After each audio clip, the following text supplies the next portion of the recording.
Hey guys, Tim with the Bulwark back here with managing editor Sam Stein. We had just a jarring story that combines kind of the horror of the Trump immigration regime with the absurdity and like Veepish incompetence of the Trump administration, yes. All in one package with a little kind of assassination conspiracy, a little cruelty, and a dollop of assassination conspiracy on top. So we're getting a lot there. So the Times story, which we'll put up here if you want to read the whole thing, an immigrant was accused of threatening to Trump. Prosecutors say he was framed.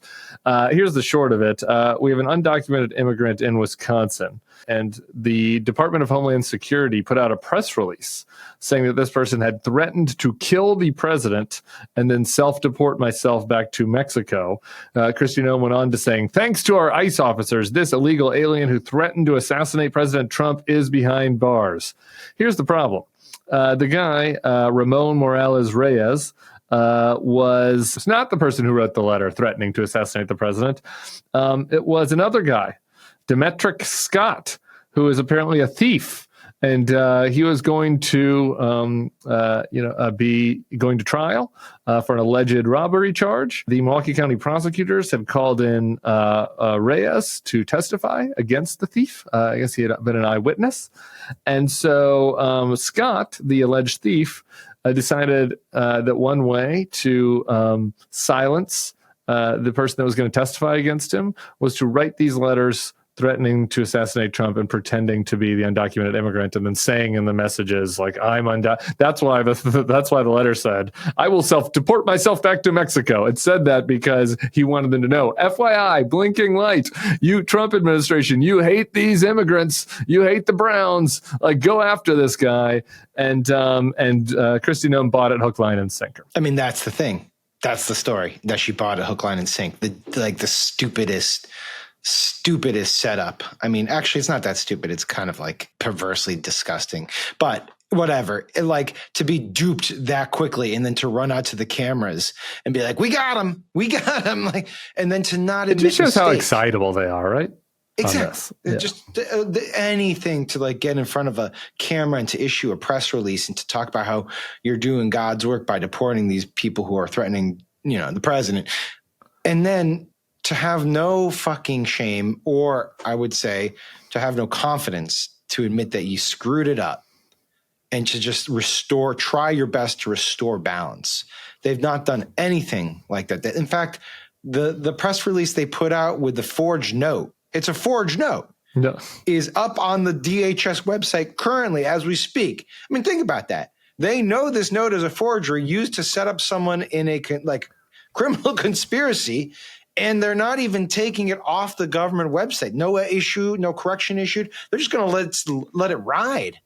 It's just of course they're going to let it ride because they don't want they don't want to do anything that undermines their narrative. Why is that? Of course. Why? Of course are they going to let it ride? Well, because they don't apologize for anything.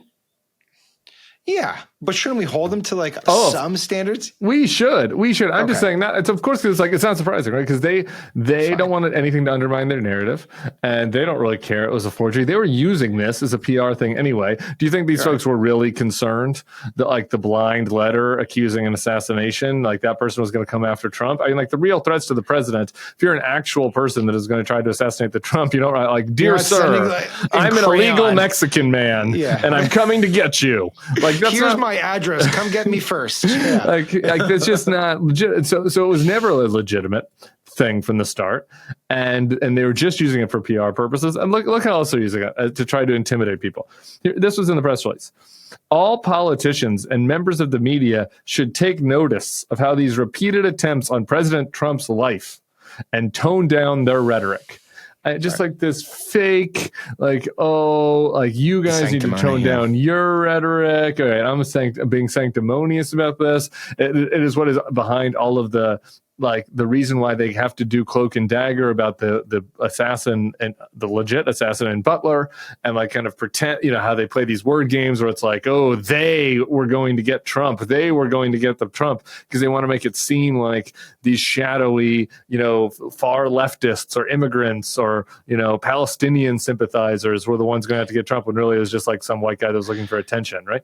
Right. And then they get you in this situation where you and I and others are out there and we rush to defend this guy who's been clearly set up and his life has been completely upended in, dramatic fashion. They get you in a situation. Now we're defending this guy and like, but he has, some associations that are troubling and problematic. He's been arrested a couple times for other stuff. Yeah, sure. Look at you defending this. He crossed the border illegally and you're defending this guy and he was involved with this guy who's clearly a criminal. And we don't really know if he didn't write that note. And it's like, you get put into a situation where now you're supposed to be defensive when in reality, they fucked up.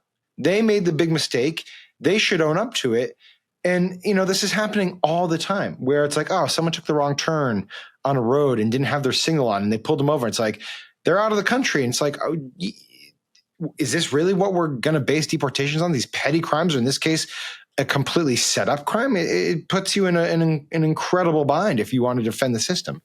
Yeah, the department's statement here about Reyes is he will remain in custody. It's like this guy's obviously going to get deported because the setup. Is there any doubt? Yeah, no, there isn't any doubt, but it's just important to say it explicitly. The setup worked. Like the criminal conspiracy 100%. Worked. That's the thing. They're going to help this guy get off the fucking not off the charge, but they're helping the guy who committed the crime. Yeah. It's crazy.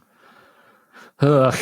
It is really something. It's not the best and the brightest in these organizations. And did you see that Noem is there's another article out there that Noem is blowing through her budget and like they're really worried about appropriations, but they can't stop spending money because they have to ramp up this shit. Yeah. Well, she's getting pressured on this stuff on the Hill. I mean, like they're breaking the law. Like you're not allowed to do this. Right. I asked James Comey about this on the pod a couple weeks ago, and I was like, "What was it like at the FBI? Like if you wanted to spend money on an initiative that it hadn't been appropriated?" Right. And he was basically like, "Look, you have some discretion, within limits. Like there are pots of money that you're like, okay, we can use this. But he's like, when it comes right down to it, at the end of the day, if I went way over, I have to go back to Congress, or I couldn't do it. Right? I'm held in contempt. Right? They bring me over to Congress, and these guys just don't care.